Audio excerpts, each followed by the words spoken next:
First shot of the movie. It's the foot landing on the moon. It's kind of appropriate. Action. Okay.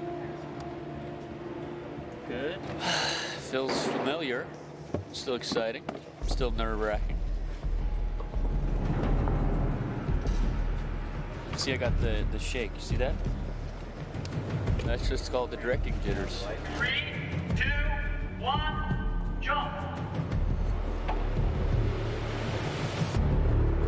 The decision to shoot 3D was made fairly late in our pre-production process, but I think the benefit to shooting in 3D and releasing in 3D is a good one. This is day one. We look ridiculous, don't we? 3D. 3D. 3. Wait, I have to put my ice coffee down. Here, hold that. 3D. Ready, and action, moving around.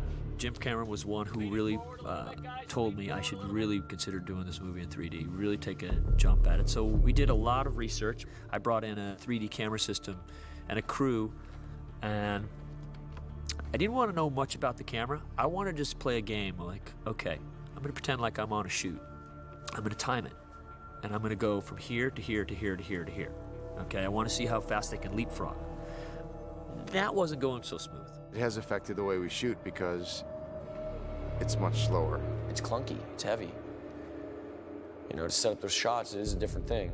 When you got a 3D camera that's as big as that RV, you know, it does change the pace. The amount of cables, the amount of crew, the amount of shit. You know, it was just like, this is gonna be a nightmare. But what was going smooth was me looking through the camera and then watching it on the TV and seeing 3D right then and there. And I'm like, this is very cool. Neil, turn towards camera a little bit. Most of the times when people shoot 3D, they'll shoot 15 days of 3D. We shot almost every day with a 3D camera, which is a lot. They budgeted 2 weeks of 3D, but you know me, I told Ian day one, 3 hours in, I said, Ian, I'm keeping this the whole shoot. I hope you know that.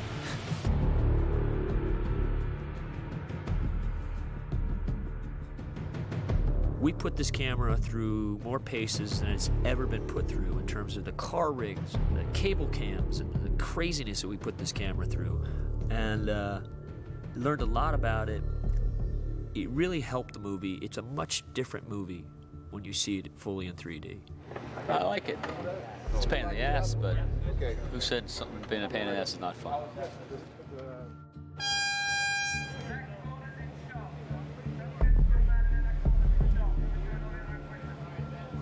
What you see in the background Ta-da!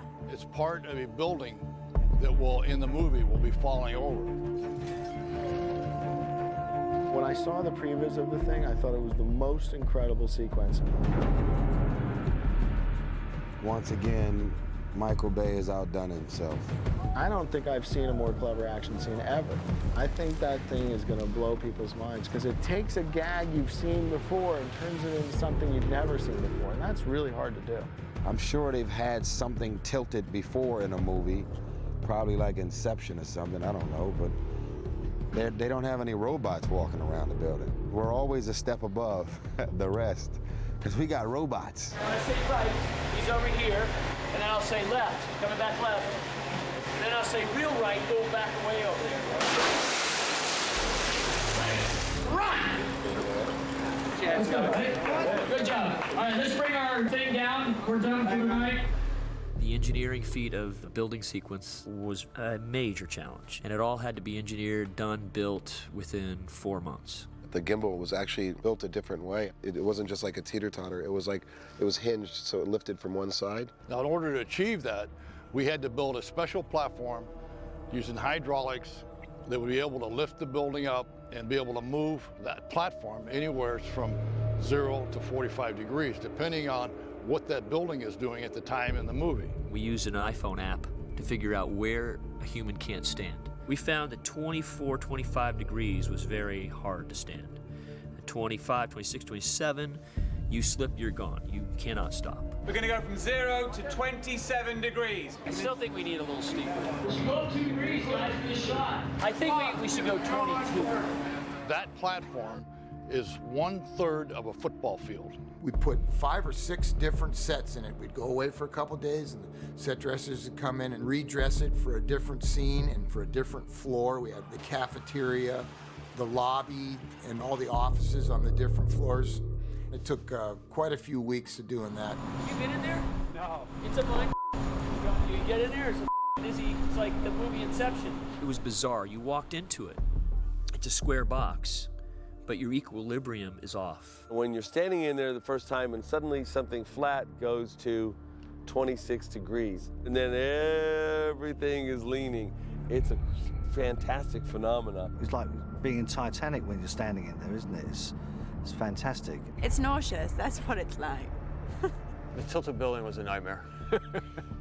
It's a very hard thing to work in 30 degrees, 20 degrees.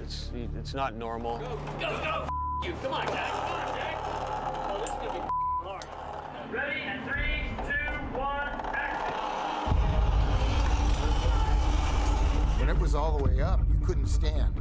You could crawl down it. If you stood up, you're going. The interior stuff was rugged. Rosie went right into the action stuff, the most intense part of the action stuff. I really enjoyed the physical aspect of this film. I'm quite a physical person. I love that I got to do that. It was good. It's like being at the fun fair.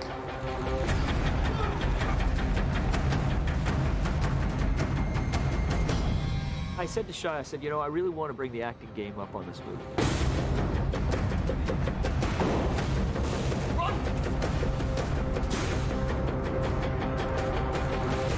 This is the Michael Bay acting class.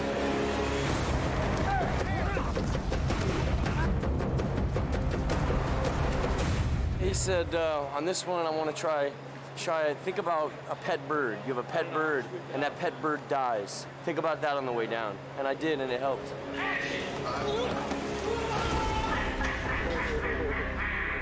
Thank you, Michael Bay. Thank you. Where will we be? Where will we be? Once we're done with it in this phase, it becomes the exterior of a building, which becomes what we call the glass slide.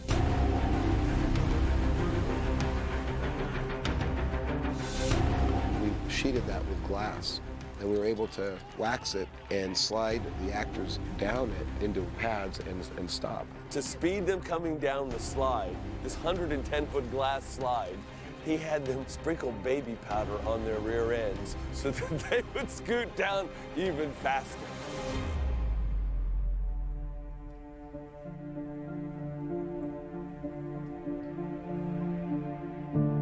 I find Detroit to be, in many ways, a very beautiful city, but an incredibly melancholy city because of the history that's here that is no longer here. There's a great deal of sadness.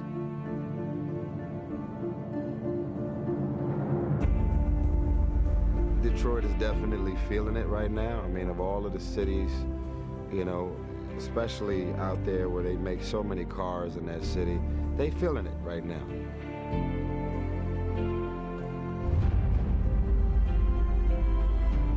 The Packard is an empty industrial facility, and obviously the train station is an abandoned train station that's defunct, not used anymore, because it was built on the outskirts of Detroit in the anticipation that Detroit was going to grow and eventually get to the train station, but it never did.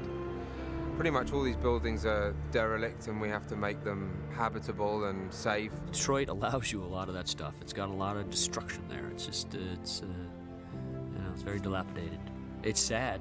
It's very sad. You know, you got it was a jewel of a city in America. It's just kind of, it's fighting to stay relevant. Sadly, there's a lot of urban blight here, which of course makes for great film locations. I mean, the art department did an amazing job. They turned the look of decay into a look of post-battle.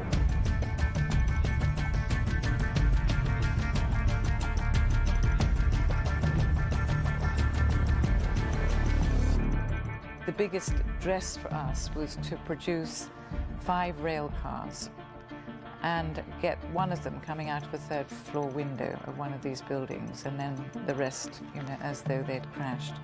I think you walk into the Packard plant with train cars, you know, laying upside down and sticking out of buildings, you think World War III just started. I've been doing this job about 18 years now, and I never get tired of the ingenuity of the art department. And Nigel Phelps and Jennifer Williams done an amazing job on this. They've turned a really great location into a magnificent location. See this? I gave her the gray hair, she says. He gave me the grey hair. One of the delicious things was when he actually walked on the set and he walked under the rail car, he looked up and he said, "Is that real?" And I thought, if you only knew how difficult it was to get those rail cars.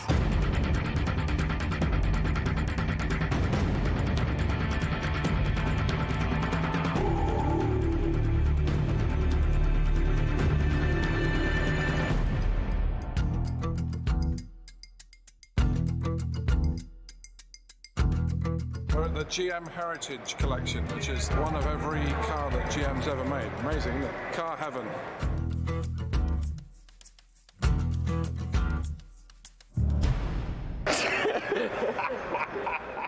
Have you heard his Optimus Prime impression? It's good. Just give him that top line. I got you. This is solid. This is really solid. Give me the top line. Things just got a lot worse. We have no weapons that can match shockwaves. We've got to outflank and get behind them. Autobots, transform and roll out.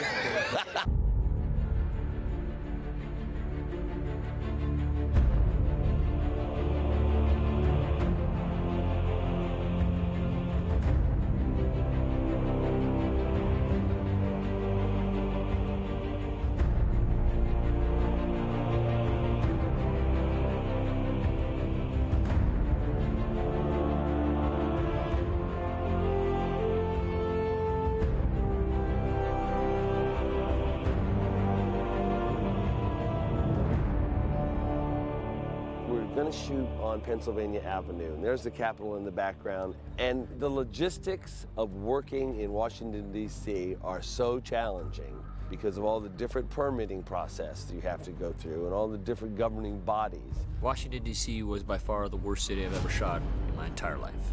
It's easier to shoot under a space shuttle than to shoot on some grass in a roundabout in our capital. Just an amazing labyrinth that you had to navigate to get all these permits done in the first place. And we're going to blow up 5 cars. We're going to flip them as if here comes the Decepticons flying down the street. The president lives a half a block down there, and we're flipping cars almost in his front yard. Hey, the Obamas need ear protection. Or are they asleep right now? I don't want to wake up the president, okay? We did a 4-car flip there. 4 cars flying. It's quite interesting.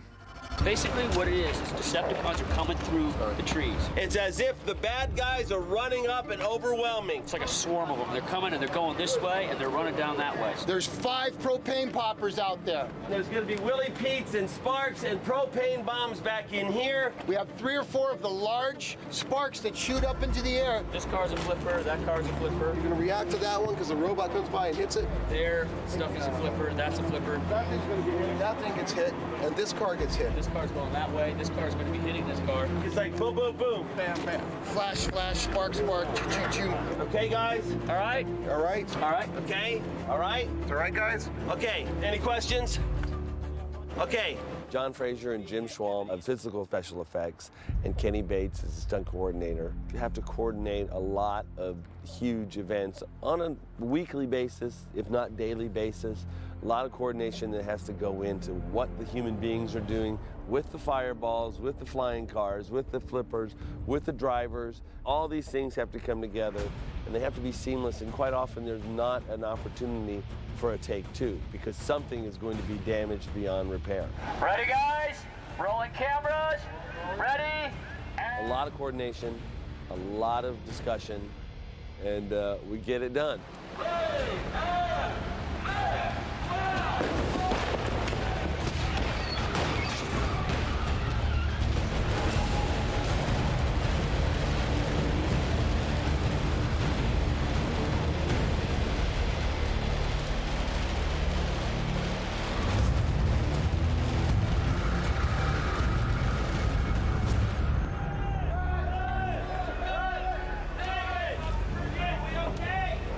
We were told you can't really shoot the Lincoln Memorial. but we got it. There were certain requirements that we wanted to shoot there, that we needed. We were shooting at night, and first ask was, can we have a Porsche Cayenne on the mall grass? And there's a ranger there, and she said no. Okay. Then we said, well, we need to light the memorial. She said no. She says, well, we can't shoot at night if we don't have light. She says the light will damage the memorial. Okay. So then I wanted to shoot in the memorial, and I understand that they don't close the memorial, and I'm willing to work with. But when I went in there, I did a little ploy. I sent Josh out, and we did a distraction down below. So all the crowd funneled out, went down, surrounded around. Josh was giving autographs, taking pictures, whatnot, while we were in there by ourselves with Lincoln shooting. We needed to take photographs 360 so that we could digitally map the entire Lincoln Memorial. She said, no, there are no tripods allowed in the memorial. Okay, but the tripod weighs like less than 2 pounds. It's a 35mm camera. No, you can't have a tripod. Okay. Casey, my AD, brilliant suggestion. He goes, okay, what if we take our shoes off and you put the tripod leg in each shoe? She's like, tired, 3 o'clock. Okay. Check! Back to work! That Maybach is like a $1.7 million car. I heard $1.5 million, and I heard $1.6 million. $1.3, $1.4 million convertible car. One of a kind. Although I heard there were 2 of them in the world. There are only 3 or 4 of them in existence currently. And then at some point it became one of a kind. I don't know, it's just sort of ridiculous. Michael Bay actually put cones and caution tape around them because he was nervous about, the grips walking by with stands and, and electricians with lights. And so he cordoned the car off until it was actually going to be shot. Watch out, Mike. Yes, sir. Belt around this car. I'm not getting near it. Very expensive car. Copy that. $1,600,000. I don't like those things by it. Okay. I'm not going near it. All right, thank you. You want this on someone's lap? Which, you got to respect him because he's so much into cars that he really presses the point that, we got to cover the seats, we got to cover the carpets, we can't mess up the car. So he's a little irate if anything does get messed up because he really, he likes cars. And we did have one minor setback.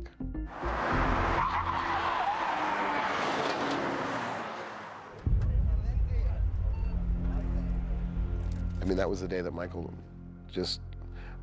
Of all the cars. There's a lot of really expensive cars. I looked at that driver when I saw him, and I'm like, that guy looks familiar. Oh, that's the guy who just does falls. You're not a driver. Huh. But you know what? I held my tongue and said, no, he must be a driver. He must. Hey, Steve, he must. No one will be so stupid. So when we lose like $500,000 in a day, I eat a Big Mac, basically. That's what I do.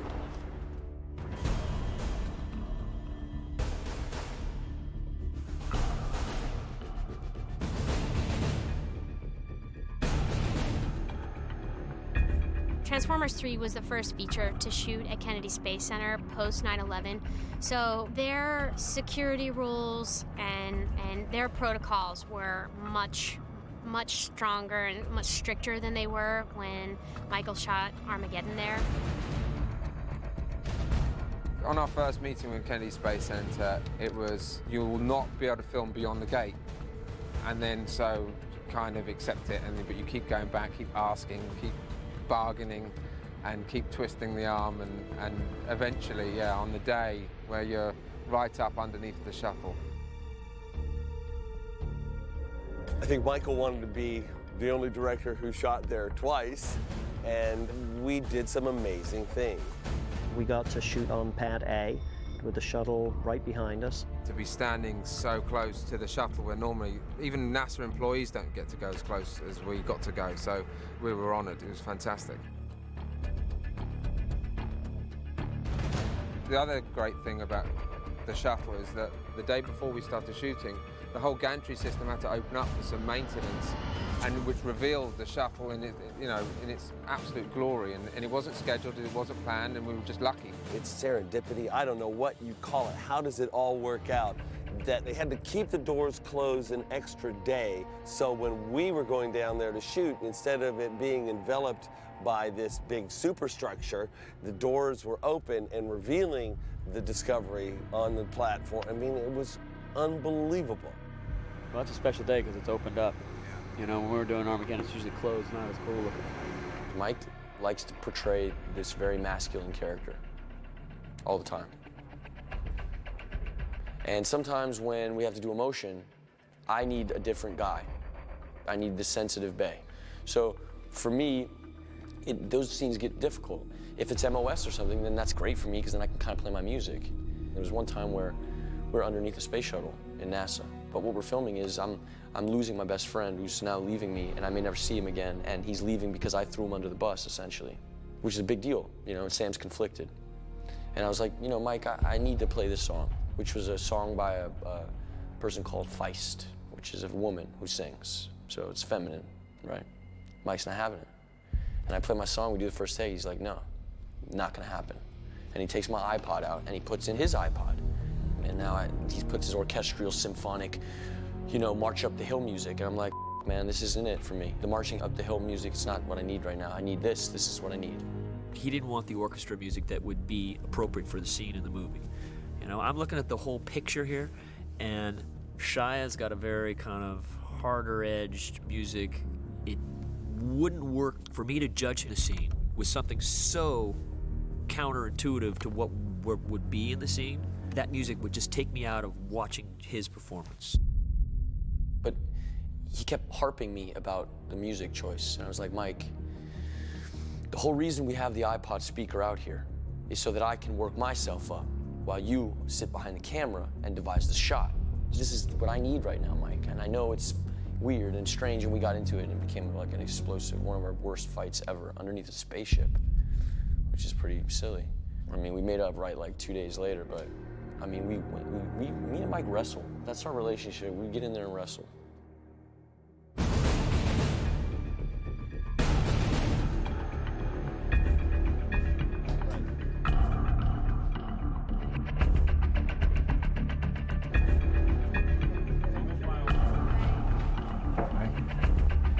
The roof of the VAB, less than 5% of the NASA employees have ever been up there. It's just an incredible privilege to be able to stand up there on that roof, see the launch pad from that perspective, see, you know, the entire Space Coast region from up there, because it's one of the largest buildings in the country. To be able to stand up on that roof and actually film a scene up there was a true privilege.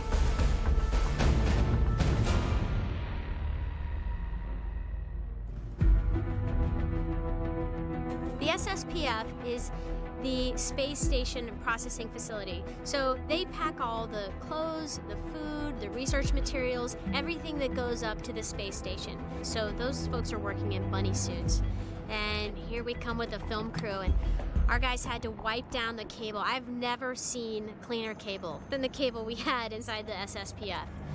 Because if you were to get some bacteria from some cable that we had laying in an alley in the city of Chicago, I mean, those people's lives are at stake, so they can't have any bacteria or anything go wrong up there. You know, it was really amazing. This crew has been so great. They wiped down everything. I mean, not one complaint. I was very impressed and very proud of this film crew. Michael has a top-notch, world-class crew. He readily admits that. They're pros. There's a reason why Michael brings all these people back. A, they're the best in the world at what they do, and B, they have this crazy ability to put up with Michael Bay. This has to be all grips on hand with this thing. It is not to move under the tail. You understand me? Yes, sir. All right, am I very clear? Yeah. Good. He has to be General Patton. It's the only way to get these movies done is to have that mentality. I don't think you could be a sensitive, sweet guy and get all the cogs moving. You couldn't. Working with Michael is tough. Working with Michael Bay it's not a picnic. Working with Michael Bay is difficult because when you arrive to the set, as soon as my feet hit the cement, I mean, I'm off and running, and we don't stop till we wrap. He's not someone who's sort of interested in contemplating or reflecting, or let's just say goofing around. This pace, I love it. Michael may not be the most punctual person on the planet.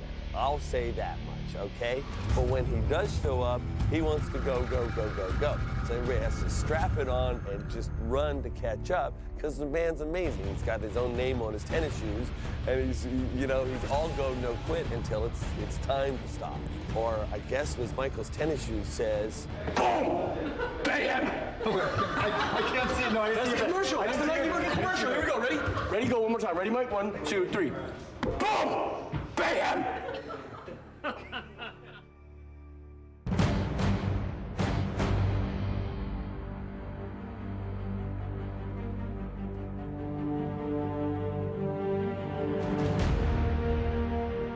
Being at NASA, I mean, there's history here, and it's American history. It's certainly someplace that you've always been aware of, at least since I was a kid.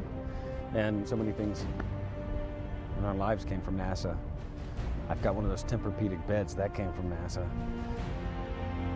There were several fun things that we did in our association with NASA, one of which was that Mike got to go downstairs into the shuttle control room and talk to the astronauts in the space station. We were just filming a thing from Apollo 11, basically. We're recreating mission control, so that's why we're here at NASA.